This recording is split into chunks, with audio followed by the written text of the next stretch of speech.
Hello and नमस्कार everyone, मैं doctor महिमा भारत होम्योपैथी से। आज हम बात करेंगे यूरिक एसिड के बारे में कि ऐसा क्या हमारी बॉडी में होता है कि यूरिक एसिड का लेवल बढ़ जाता है और यूरिक एसिड क्यों बॉडी में बढ़ता है और क्या क्या हम बचाव कर सकते हैं कि अगर किसी का यूरिक एसिड का लेवल बहुत ज़्यादा है तो मैं उनको कुछ टिप्स दूंगी, कुछ उपाय बताऊंगी जिससे वो अपने यूरिक एसिड लेवल को कंट्रोल कर सकते हैं।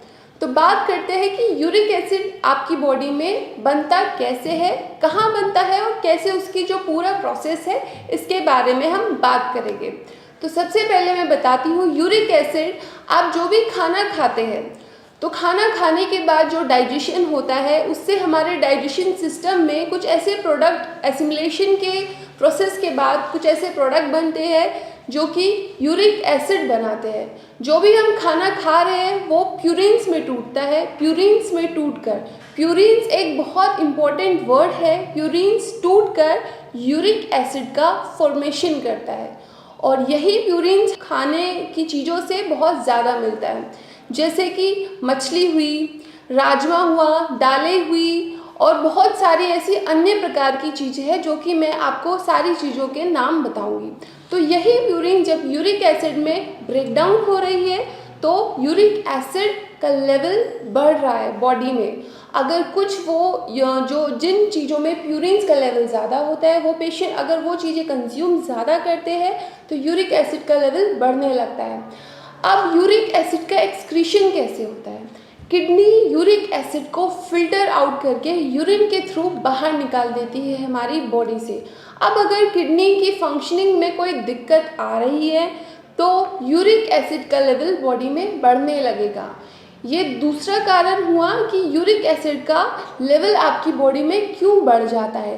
पहला है कि प्यूरिन्स रिच फूड है आप ज़्यादा कंज्यूम कर रहे हैं। सेकेंड है आपकी जो किडनी है वो प्रॉपर फंक्शनिंग नहीं कर रही है या फिर उसमें कोई ऐसी डिजीज़ हुई है किडनी से रिलेटेड जो कि यूरिक एसिड का एक्सक्रीट आउट नहीं कर पा रही है। अब बात करते हैं कि यूरिक एसिड लेवल अगर आपकी बॉडी में ज़्यादा हो गया है तो आपको क्या क्या परेशानी महसूस होती है। सबसे पहले आपको स्वेलिंग महसूस होगी, स्वेलिंग के साथ लालपन महसूस होगा, आपके जो जॉइंट्स हैं वो सूज जाएंगे और वहाँ पे रेडनेस हो जाएगी। बहुत अचानक से आपको बहुत ही सीवियर पेन आपको महसूस होता है, जो कि पेन के जो अटैक्स है आपको मोस्टली रात में आएंगे।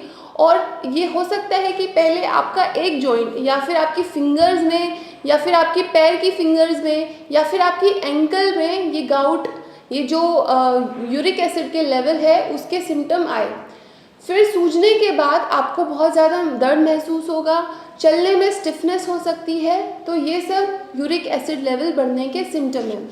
अब बात करते हैं कि अगर यूरिक एसिड बढ़ गया है तो बॉडी में कौन सी बीमारी होती है। उस बीमारी को हम कहते हैं गाउट। यूरिक एसिड लेवल का बढ़ जाने के बाद, यूरिक एसिड लेवल के बढ़ जाने के बाद आपको एक बीमारी होती है जिसको गाउट के नाम से हम जानते हैं।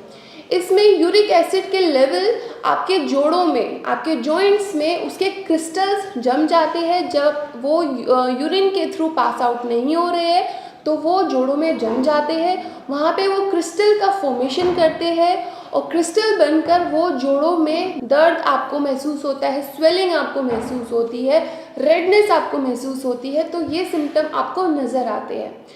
तो आप इससे कैसे बच सकते हैं? पहला, आप अपनी डाइट को ऐसे रेगुलेट कीजिए कि जो प्यूरिन रिच फूड है जैसे पालक हुआ, टमाटर हुई, दालें हुई, राजमा हुआ, मशरूम हुआ, मछली हुई, ये सब आप कंज्यूम नहीं करेंगे। सेकेंड, अगर आपको कोई किडनी डिजीज़ है तो अपनी किडनी चेकअप कराइए और आप अपनी किडनी का ट्रीटमेंट शुरू कराइए, क्योंकि ये एक साइन है कि आपकी बॉडी में कुछ दिक्कतें चल रही है या फिर किडनी नॉर्मल फंक्शन नहीं कर रही है। कुछ अदर फैक्टर्स भी है जैसे कि सोरियासिस के केसेस में भी देखा गया है, अगर किसी को सोरियासिस है तो उनका भी यूरिक एसिड लेवल बढ़ा हुआ होता है। हाइपोथायराइडिज्म के केसेस में भी देखा गया है कि यूरिक एसिड का लेवल बढ़ा हुआ मिलता है। अगर कोई कीमोथेरेपी है, किसी को कैंसर है, तो उनमें भी यूरिक एसिड का लेवल बढ़ जाता है। तो ये बीमारियां हैं, अगर ये बीमारियां आपको है तो आपको बहुत चांसेस है कि यूरिक एसिड का लेवल आपका बढ़ा हुआ होगा। तो यूरिक एसिड के लेवल को कंट्रोल करने के साथ साथ ये बीमारियों का ट्रीटमेंट बहुत ज़रूरी है। अगर ये जो मैंने अभी आपको बीमारी बताई है, डिजीज़ के नाम बताए हैं, अगर ये कंट्रोल नहीं होगी, आपका यूरिक एसिड लेवल कंट्रोल नहीं होगा और क्रिस्टल का डिपोजिशन होने लगेगा। अब एक बहुत महत्वपूर्ण, एक बहुत इम्पोर्टेंट सिम्टम होता है, अगर आपकी किडनी यूरिक एसिड को अच्छे से एक्सक्रीट आउट नहीं कर रही है, तो यूरिक एसिड के जो क्रिस्टल्स है वो किडनी में भी डिपॉजिट होकर वहाँ पर किडनी स्टोन बना सकते हैं। और किडनी स्टोन अगर बनेगा तो आपको डल बैक एक होगा, आपको कमर दर्द महसूस होगा, और जो अगर किडनी स्टोन नहीं निकल पा रहा है तो फर्दर वो आपकी किडनी को डैमेज भी कर सकता है। तो एक सामान्य से दिखने वाला कि यूरिक एसिड किसी का बढ़ गया है, जिसको काफ़ी लोग इग्नोर कर देते हैं, जिसको लोग कह देते हैं ये थोड़ा लेवल बढ़ा हुआ है, ठीक हो जाएगा, तो इसको इग्नोर नहीं कीजिए। अगर थोड़ा भी लेवल बढ़ा है तो अपनी बॉडी चेकअप कराइए, अपने साइन और सिम्टम जो बॉडी आपकी दे रही है, जो संकेत दे रही है बॉडी, उसको समझिए। आप अभी अपनी बॉडी का चेकअप करा के ट्रीटमेंट लेना शुरू कीजिए यूरिक एसिड का या फर्दर उससे रिलेटेड कोई अदर डिजीज़ का, ताकि इन फ्यूचर आप हेल्दी रह पाएँ।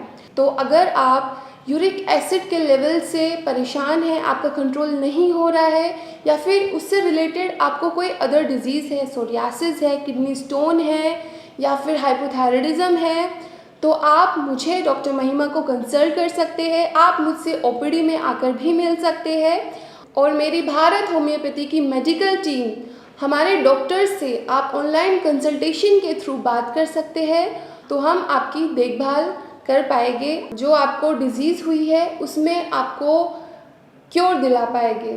तो आप हमसे मिलिए। धन्यवाद।